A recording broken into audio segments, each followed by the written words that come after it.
We know his name. David, the shepherd boy who felled the giant, the warrior king who unified a nation, the sweet-tongued poet whose psalms still echo in our most desperate and our most hopeful moments. And the only figure in the entire biblical narrative given the staggering title, A Man After God's Own Heart. That is the legend, and it is entirely true. But there is another David. A David lurking behind the throne, gazing from his palace roof on a hot afternoon. A David who sees what he wants. A David who abuses his power to take it. A David who lies. And when the lies fail, a David who drafts a death warrant, places it in the hand of the victim himself, and becomes a cold, calculated murderer. The story of King David is not a simple fable of good versus evil. It is a complex, bloody, and terrifying paradox of both. How can one man be so divine and so depraved? This is not the story of a saint. This is a psychological autopsy. Because buried within the moral collapse of the greatest king are three brutal lessons in power, consequence, and the agonizing cost of repentance. Lessons nobody wants to talk about. But to understand the murderer, we must first understand the hero. To see the fall, we must witness the rise. And David's rise was like nothing else in history. It begins not in a palace, but in a pasture. It begins with rejection. The nation of Israel is at a crisis point. Its first king, Saul, has proven to be a catastrophic failure, a man consumed by paranoia, insecurity, and disobedience. The time has come to choose a successor, not just a new king, but a new kind of king. The great prophet Samuel is sent by God to the insignificant, dusty village of Bethlehem. He is not sent to a royal court or a military barracks. He is sent to the house of a common man named Jesse. The mission? Anoint the next king. Samuel arrives and the town elders tremble. Prophets don't usually make house calls unless someone is in deep existential trouble. Samuel calms them and calls Jesse to a sacrificial feast. Bring your sons. Jesse, proud and honored, lines them up. First comes Eliab, the firstborn. He's the image of a king. He's tall, he's handsome, he's strong, he looks the part. Samuel, even as a prophet, is immediately impressed. He thinks to himself, surely, this is him. This is the Lord's anointed. And in that moment, God speaks to Samuel, delivering one of the most profound correctives in history. Do not look on his appearance or on the height of his stature, because I have rejected him. For the Lord sees not as man sees. Man looks on the outward appearance, but the Lord looks at the heart. This is the central theme of David's entire life, the disconnect between the visible and the invisible. So Jesse's sons are paraded past, one by one. Eliab, rejected. Shammah, rejected. 7 sons, 7 times, the divine answer is no. Samuel is baffled. The line is empty. He has run out of sons. He turns to Jesse, confused. Are all your sons here? Jesse's response is a historical afterthought. It is the most casual, dismissive, and crucial sentence in the entire story. Well, there remains yet the youngest. He's out keeping the sheep. He doesn't even get a name. He is the youngest. He is an asterisk. He is the one doing the most menial, dangerous, and unglamorous job. He wasn't even considered important enough to be invited to the feast. He was the forgotten one. Send for him, Samuel commands. And so they call him. David. We're told he is ruddy, with beautiful eyes, and handsome. But he is not a prince. He is not a warrior. He is a shepherd boy, pulled from the field, likely smelling of dust and animals. He walks into the room, and God gives the command, "Arise, anoint him, for this is the one." Samuel takes his horn of oil, and in front of his baffled, rejected older brothers, he anoints this boy as the secret future king of Israel. This is the foundation. David is not chosen for his resume, his strength, or his experience. He is chosen for his heart, a thing that was not forged in the palace, but in the crushing, silent, dangerous solitude of the wilderness. It was in that solitude that he learned to fight not men, but the lions and the bears that attacked his flock. He practiced his courage in secret where no one was watching. He is not a politician. He is not royalty. He is the archetypal underdog. And he is about to be thrust onto the world stage. The scene shifts to the valley of Elah. This is the moment David's secret life becomes public. On one side of the valley, the army of Israel, paralyzed by fear. On the other side, the army of the Philistines, the great, technologically advanced enemy. And in the middle, in the valley floor, there is a problem. His name is Goliath. The text is explicit, almost comically so, in describing him. He is 6 cubits and a span, over 9 feet tall, a literal giant. He is a walking tank. His bronze helmet, his coat of mail weighing over 150 pounds, his massive spear with an iron point. He is the pinnacle of military technology. He is an engine of war. And for 40 days, this unmovable object steps out and practices psychological warfare. He issues a challenge. Why are you all lined up? I am a Philistine. You are servants of Saul. Choose one man. Let him come fight me. If he wins, we will be your slaves. If I win, you will be ours.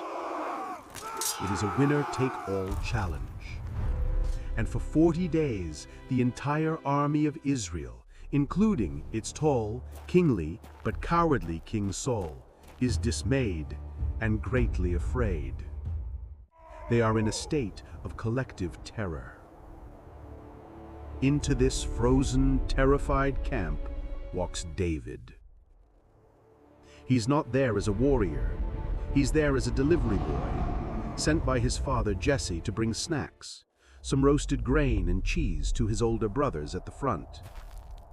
He arrives, and as he's talking to his brothers, Goliath steps out for his daily routine of mockery. He hears the words, he sees the giant, and he experiences a reality-shattering disconnect. Everyone else sees an unbeatable giant. David sees a theological problem. His question is not, how big is he?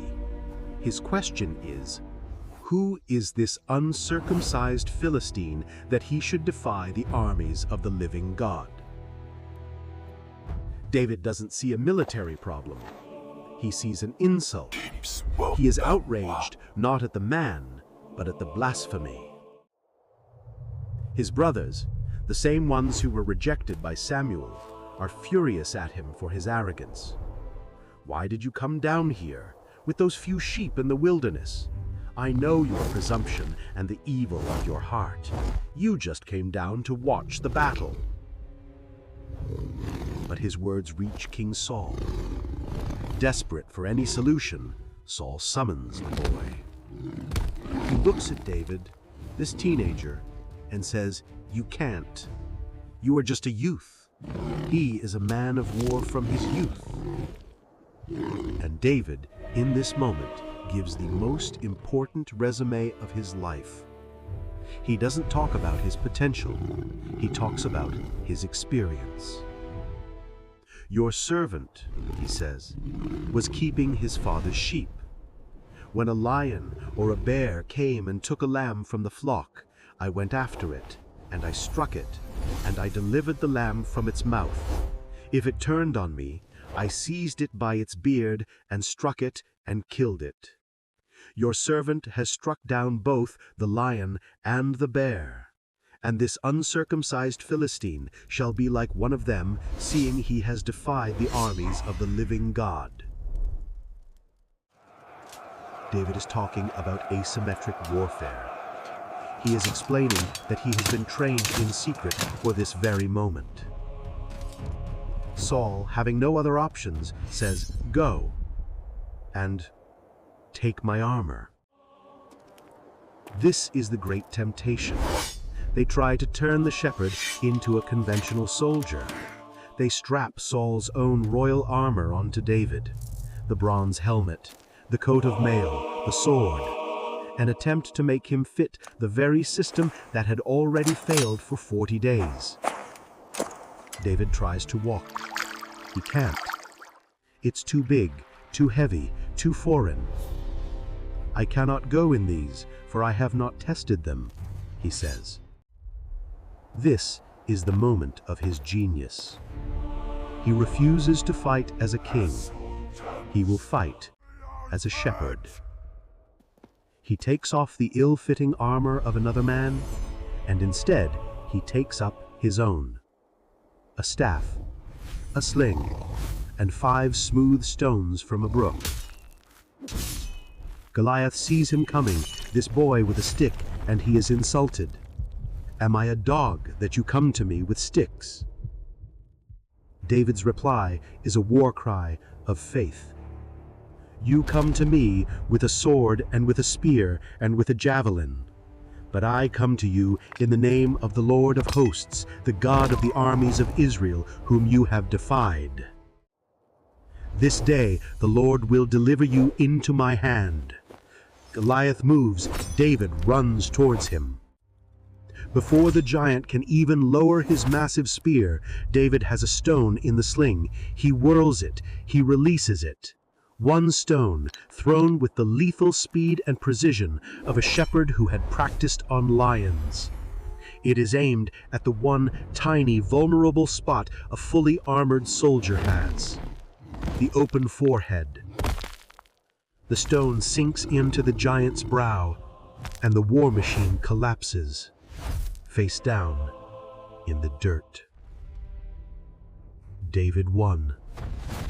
Not with brawn, but with strategy. Not with armor, but with faith. He used his smallness and his speed as a weapon. He turned his weakness into his strength. He proved publicly that his heart was in fact his greatest weapon. The victory over Goliath catapulted David from obscurity to national fame. He was brought into the palace, made a commander, and became the king's son-in-law. He was the hero. He was the future. But it also sowed the seeds of his next great trial. As the victorious army returned from battle, the women of Israel came out to celebrate, singing and dancing, and they sang a song. A simple, devastatingly popular, and politically catastrophic song. Saul has slain his thousands, and David his 10,000s. That line, that little piece of celebratory music, destroyed King Saul. The text says, Saul was very angry, and this saying displeased him. His paranoia, his insecurity, his evil spirit took over. He looked at David, the one man who had saved his kingdom, and he saw not a hero, but a rival. The man who killed the giant was now the target, and the palace, once a place of honor, became a place of danger. David, the shepherd-musician, was brought in to play the lyre, to soothe the king's dark mind. And as he played, Saul, in a fit of jealous rage, hurled a spear at the boy, trying to pin him to the wall. David dodged. It happened again. Saul threw. David dodged. David, the hero of Israel, had just become public enemy number one, hunted by the very state he had sworn to protect. He became a fugitive. This was the second great forging of David's character. The first was solitude, the sheep. The second was injustice, the chase. For years, David ran for his life. He lived in caves. He ate what he could find. He became a ghost, haunting the wilderness of Judah. He was an outlaw.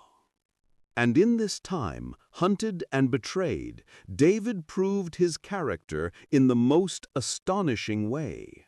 He is hiding in the caves of Engedi. Saul, with 3,000 elite troops, is hunting him. During the pursuit, Saul, needing a moment of privacy, steps into the very cave where David and his men are hiding in the darkness. Saul is vulnerable, unarmed, unaware. David's men are buzzing. "This is it! This is the moment! The Lord has delivered your enemy into your hand. Kill him!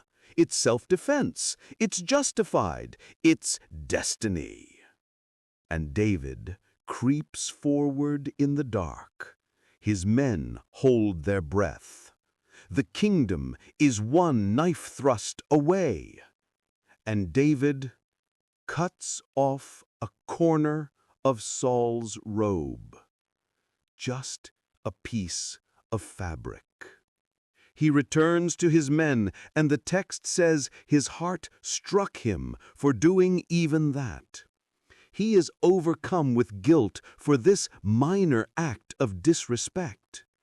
He turns to his men and whispers, "The Lord forbid that I should do this thing to my master, the Lord's anointed, to stretch out my hand against him." He refuses to take the power that is right in front of him. He honors the office of the king, even while he is being hunted by the man who holds it. When Saul leaves the cave, David steps out, holding the piece of cloth. "My lord, the king!" Saul turns. David bows to the ground. "Why do you listen to men who say I am trying to harm you? Today, you see, I could have killed you, but I spared you. See this piece of your robe.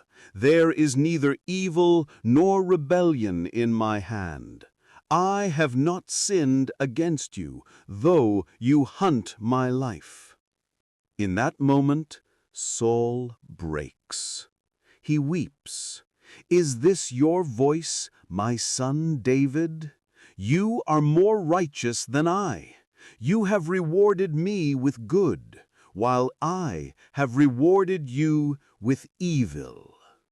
Saul blesses David. He acknowledges David will be king. And then, a short time later, he goes right back to hunting him.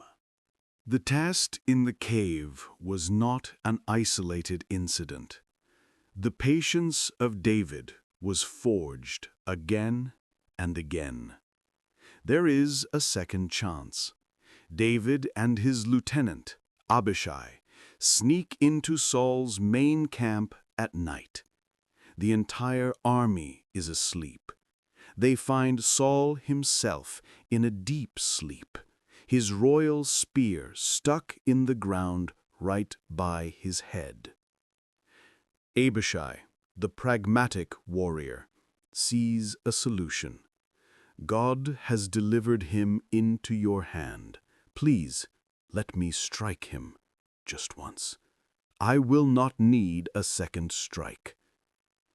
Military logic says yes. Personal vengeance says yes. Survival says yes.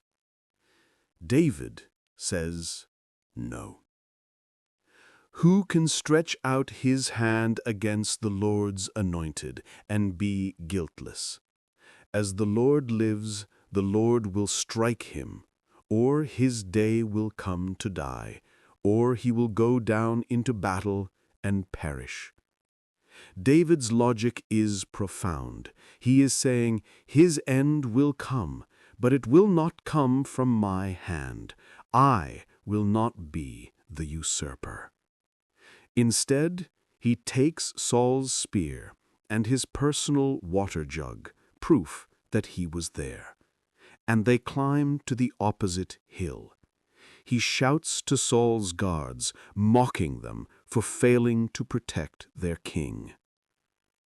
This is the core of David's righteous character. He is the man who refused to kill his enemy twice, when he had every right and every opportunity to do so. He respected the process. He honored the sacred. He demonstrated almost superhuman restraint. He waited. And eventually, Saul and his son Jonathan, David's dearest friend, died in a battle against the Philistines, not at David's hand. When David heard the news, he did not celebrate. He tore his clothes and wept. He wrote a beautiful, heartbreaking lament, the Song of the Bow, mourning the very man who had tried to murder him. How the mighty have fallen. This was the man who united the kingdom, a shepherd who became a hero who became a fugitive, and a fugitive who at last became king. He took the throne not by a bloody coup, but by patience. He seemed to be the perfect leader, tested, proven, forged in fire. He had proven he could control his passions, his ambition, and his ego. He unified the tribes, conquered Jerusalem, and established a golden age. He was a success. He was on top of the world. And that very fact is what makes what happens next so unimaginable. The scene changes. The wilderness is gone. The caves are a distant memory. We are now in the opulent, secure, royal palace in Jerusalem. It is spring. The text is painfully specific. It was the time when kings go forth to battle. But David, the great warrior, does not go. He sends his general, Joab. He stays home. He is no longer the hunted fugitive. He is the insulated king. He is no longer the hungry shepherd. He is the sated monarch. He is, in a word, idle. And in the late afternoon, he rises from his couch and walks on the roof of the king's house. And he looks down. From the roof, he sees a woman described as very beautiful. She is bathing.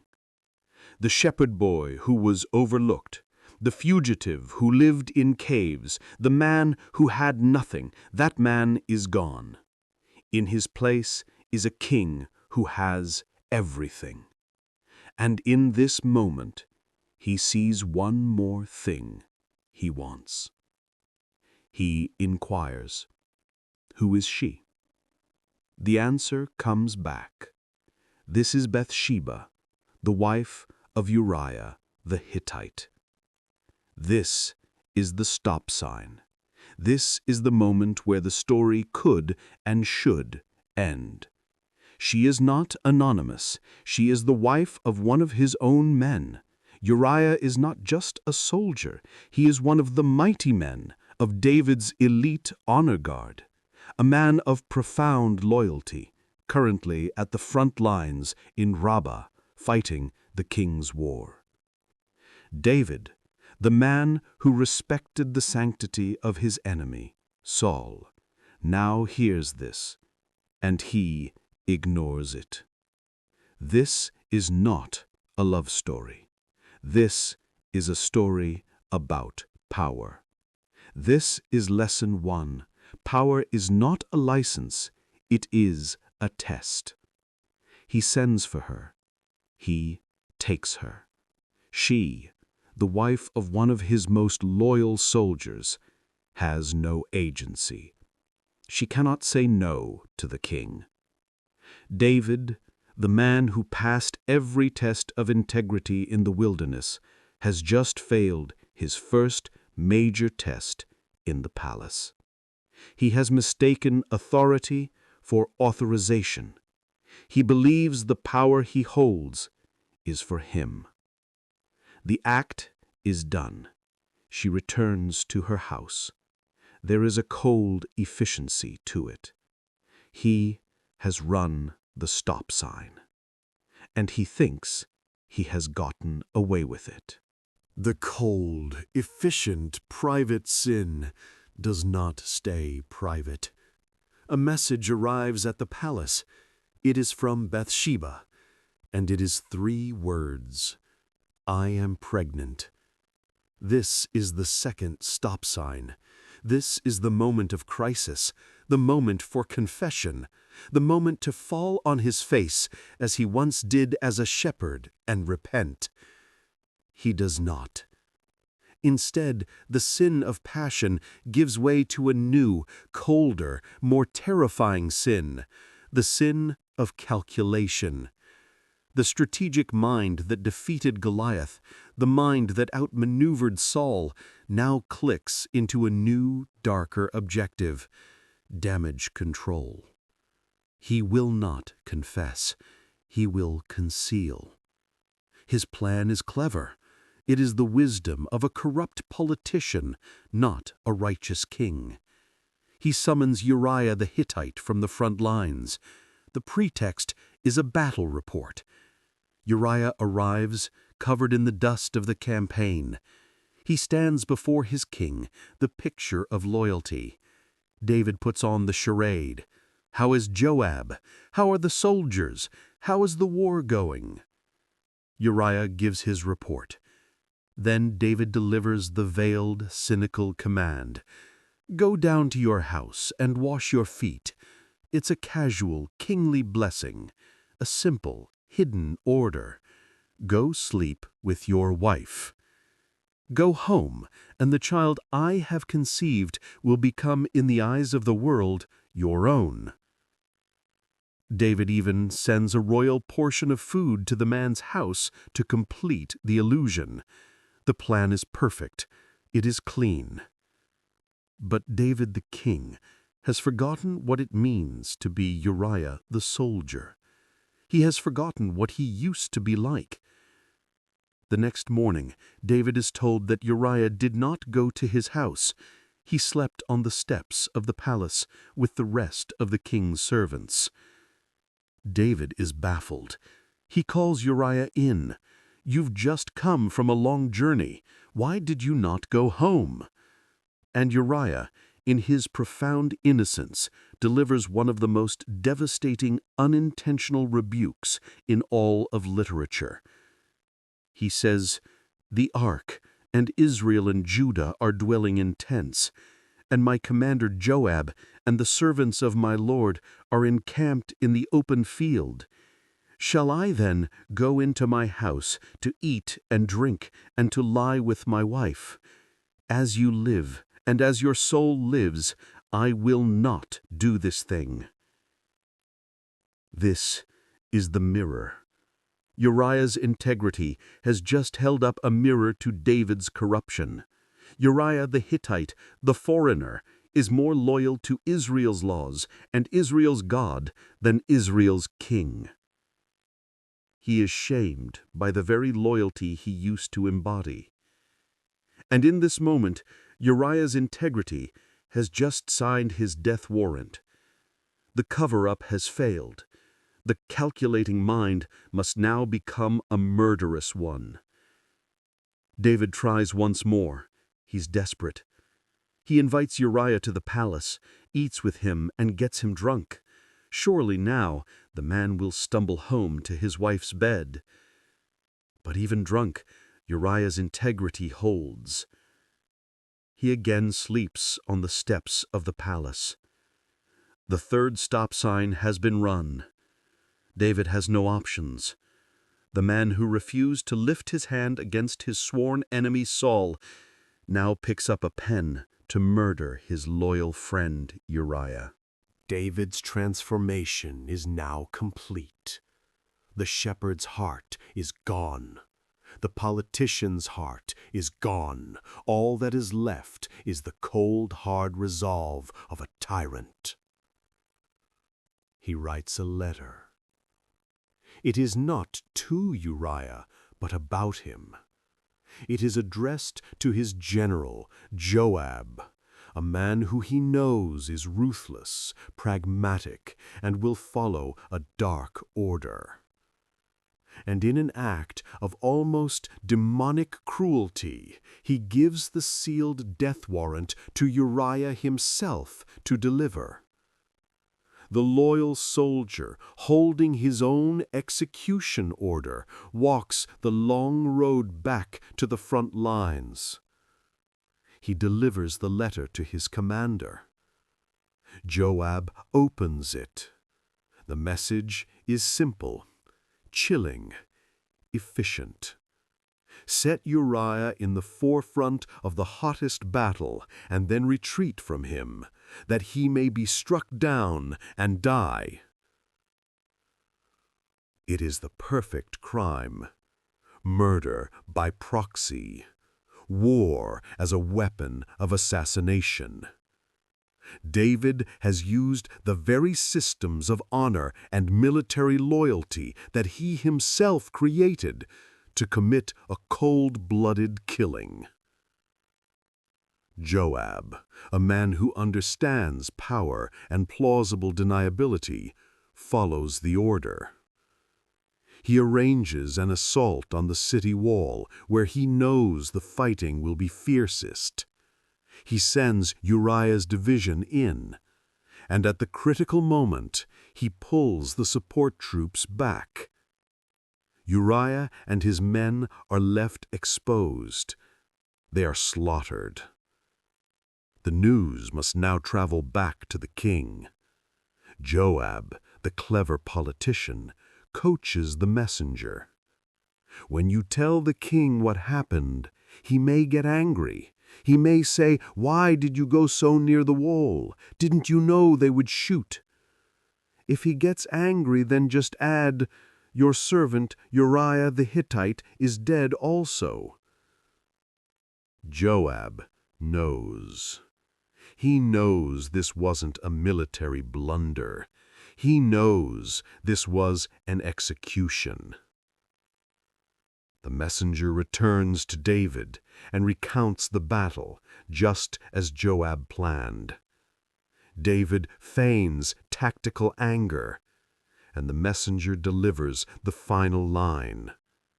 "And your servant, Uriah the Hittite, is dead also." David's official reply to Joab is numbingly cynical. It is the reply of a mafia don. "Do not let this thing displease you. The sword devours one as well as another." He dismisses the murder as a simple casualty of war. He has won. The problem is gone. The witness is eliminated. The cover-up is complete. He waits. He waits for Bathsheba's official required period of mourning to end, a few short weeks. And then he sends for her and takes her into his palace. She becomes his wife. The scandal is contained. the baby will be born, and it will appear to be a premature but legitimate heir. The board is clear. He is the king. He is untouchable. But, the scripture concludes, in one of the most ominous sentences in history, but the thing that David had done displeased the Lord. Time passes, perhaps months. The child is born. The sin is buried. The king is safe. And then one day, a man named Nathan walks into the court. Nathan is the king's prophet, his spiritual advisor, his moral compass. He doesn't come in with thunder and lightning. He doesn't come with accusations. He is, like David, a brilliant strategist. He knows he cannot accuse the king directly. So he comes with a story, a legal case for the king to judge. There were two men in a city, one rich and one poor. David, the king, leans in. He is the supreme court. The rich man had exceedingly many flocks and herds, but the poor man had nothing, except one little ewe lamb, which he had bought. And he brought it up, and it grew up with him and with his children. It ate of his own food, and drank from his own cup, and lay in his bosom, and was like a daughter to him. David, the shepherd, understands this. He is hooked by the injustice. Now a traveler came to the rich man, and he was unwilling to take one of his own flock. But he took the poor man's lamb and prepared it for the man who had come to him. The story is over. The case is presented. And David, the king, explodes. His old righteous self, the part of him that protected the weak, the part that defied Goliath, re-emerges with a vengeance. His anger is kindled. He is furious. As the Lord lives, David roars, standing in his court. The man who has done this deserves to die, and he shall restore the lamb fourfold, because he did this thing and because he had no pity. The room falls silent. The king has pronounced his own judgment. Nathan locks eyes with the king. He takes a breath, and he delivers the 5 most terrifying words in David's life. You are the man. In 5 words, Nathan demolishes David's carefully constructed reality. The self-deception, the cover-up, the lies, it all evaporates. The king is naked. The murderer is exposed. David's response is not an excuse. It is not, but she, or it was war, or it was complicated. It is instead the beginning of his agonizing ascent back to humanity. He says simply, I have sinned against the Lord. And Nathan, just as quickly, delivers the verdict, a brutal split decision. The Lord also has put away your sin. You shall not die. However, and that however is the pivot upon which David's entire life turns. It introduces the second and most devastating of our brutal lessons. Lesson 2. Private sin, public collapse. The verdict is this: God may forgive the sin, but he does not erase the consequences. Nathan is explicit, because by this deed you have given great occasion to the enemies of the Lord to blaspheme, the child who was born to you shall die. And the sword shall never depart from your house. the sword. The very weapon David used to murder Uriah, that sword will now be turned permanently against his own family. He used violence to solve a problem, and God sentences him to a life where violence will now solve him. The consequences are not abstract. They are immediate. The child born of the affair falls sick. David, the warrior, enters his last desperate battle. He fasts, he prays, he lies on the ground begging God for the child's life. For 7 days, he is in agony. On the 7th day, the child dies. His servants are terrified to tell him. David sees them whispering. He understands. Is the child dead? He is dead. And David does the last thing anyone expects. He gets up. He washes his face. He anoints himself. He changes his clothes. He goes to the house of the Lord and worships.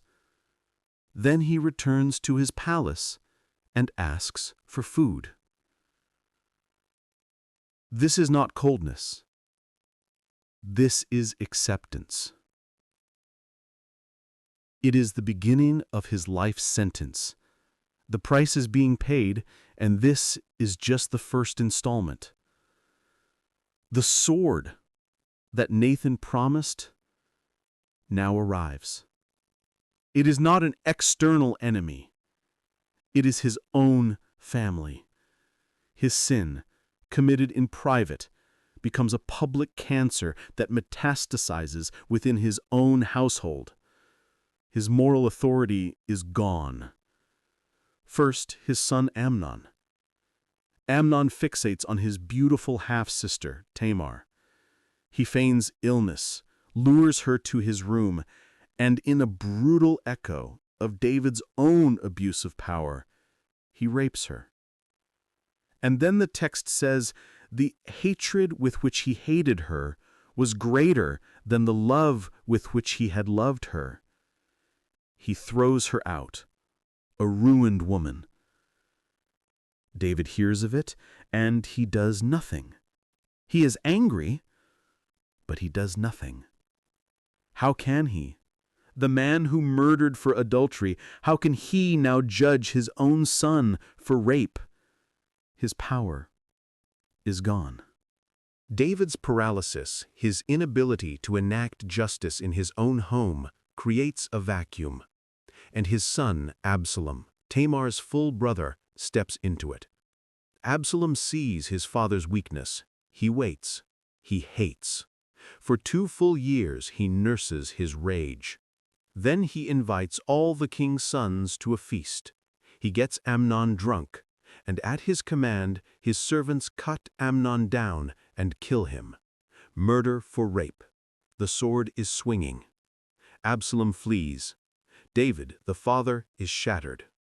He has lost 1 son to violence, 1 to murder, and a daughter to ruin. But the consequence is not finished. The private sin has one more final public act. Absalom eventually returns, but he is a changed man. He is a politician. He is charismatic, handsome, and patient. He is, in short, David without the heart. He launches a full-scale civil war. This is the ultimate, unimaginable consequence. David, the greatest king, is now hunted by his own beloved son. He is forced to flee Jerusalem. We see him, the man who once ran from Saul, now running from Absalom. But he is not a young warrior now. He is an old, broken king. He walks barefoot, weeping, up the Mount of Olives. And as he flees, a man named Shimei from the house of Saul runs alongside him, throwing stones and cursing him. Get out, you man of blood, you worthless man. The Lord has avenged the blood of the house of Saul. You are a man of blood. Shimei is wrong. David never touched Saul, but in a deeper sense, Shimei is right. David is a man of blood. the blood of Uriah. David's general, Abishai, is furious. "Why should this dead dog curse my lord the king? Let me go over and take off his head." And David, in his profound, agonizing acceptance, stops him. "No," he says, "if he is cursing, it is because the Lord has told him to curse. Let him alone. It may be that the Lord will see my affliction and will repay me with good." He is no longer the king on the roof. He is the penitent on the road. He accepts the stones. He accepts the curses. He knows with every fiber of his being that he deserves all of it. The war climaxes. Absalom's army is defeated. The prince himself, riding in the woods, is caught by his famously long hair in the branches of an oak tree. And Joab, David's ruthless general, the same man who helped arrange Uriah's death, finds him. Against David's explicit, desperate command, "Deal gently with the young man Absalom for my sake," Joab and his men take 3 javelins and thrust them into the heart of the hanging, helpless prince. The rebellion is over. The kingdom is safe. A messenger runs to David with the news, "The Lord has avenged you." David's only question, "Is the young man Absalom safe?" The messenger, stammering, cannot answer. And David, the king, the warrior, the legend, collapses. He walks to the room over the gate, and he wails. It is perhaps the most heartbreaking cry in all of history. "Oh, my son Absalom, my son Absalom, if only I had died instead of you. Oh, Absalom, my son, my son." The sword has done its work. The price is paid in full. The private sin has led to total public desolation. The consequences are external, but the story does not end there, because it is what David does after the fall in the quiet of his own soul that gives us the third and most profound lesson. Lesson 3: The agony of repentance. We have in our hands the autopsy of his repentance. It is called Psalm 51. It is what he wrote after Nathan confronted him. It is not an excuse. It is not a negotiation. It is a total, brutal, and public self-immolation. It begins not with, "I made a mistake," but with, "Have mercy on me, O God. According to your steadfast love, blot out my transgressions." He sees his sin for what it is. He doesn't call it an affair or a lapse in judgment. He calls it iniquity, sin, transgression. And then the central psychological and theological insight. "Against you, you only, have I sinned, and done what is evil in your sight." He understands. He may have wronged Uriah, Bathsheba, and his nation, but he sinned against God. He broke a cosmic law. He betrayed the divine trust. His prayer is not, "Fix my reputation." It is not, "Stop the consequences." His prayer is, "Create in me a clean heart, O God, and renew a right spirit within me." He doesn't ask for a new kingdom. He asks for a new heart. He recognizes that his own is now terminally broken. This is the agony of true repentance. It is not a simple, "I'm sorry." It is the public admission that your entire being is flawed. It is the acceptance of all consequences, even the ones that kill you. And in that, we find the answer to our paradox. We look at Solomon, the son, wise, rich. He too failed. He worshipped idols. But in his failure, Solomon wrote a book about the emptiness of it all. Vanity of vanities. He became a cynic. We look at David, the father, passionate, flawed, a murderer. He too failed. But in his failure, David did not write about emptiness. He wrote about brokenness. Solomon's heart became hard. David's heart was broken. And that, in the end, is the difference. The sacrifices of God, David writes at the end of his psalm, are a broken spirit, a broken and contrite heart, O God, you will not despise. Why was David a man after God's own heart? Not because he was perfect, not because he was righteous, but because when he failed, when he was exposed as a monster, he owned it. His grief was as bottomless as his sin. His greatness was not in his ascent to the throne. It was in his willingness to be shattered on the floor before his God. His story leaves us with a devastating question. What defines a person? Their single greatest moment or their single worst one? Solomon, the son, hid his failures in wealth. David, the father, tore his own soul open for the world to see. Which tragedy resonates more with you? The tragedy of compromise or the tragedy of passion? Let me know your thoughts in the comments. And if you wish to see more deep, analytical deconstructions of the most complex figures in history, please subscribe and turn on the bell.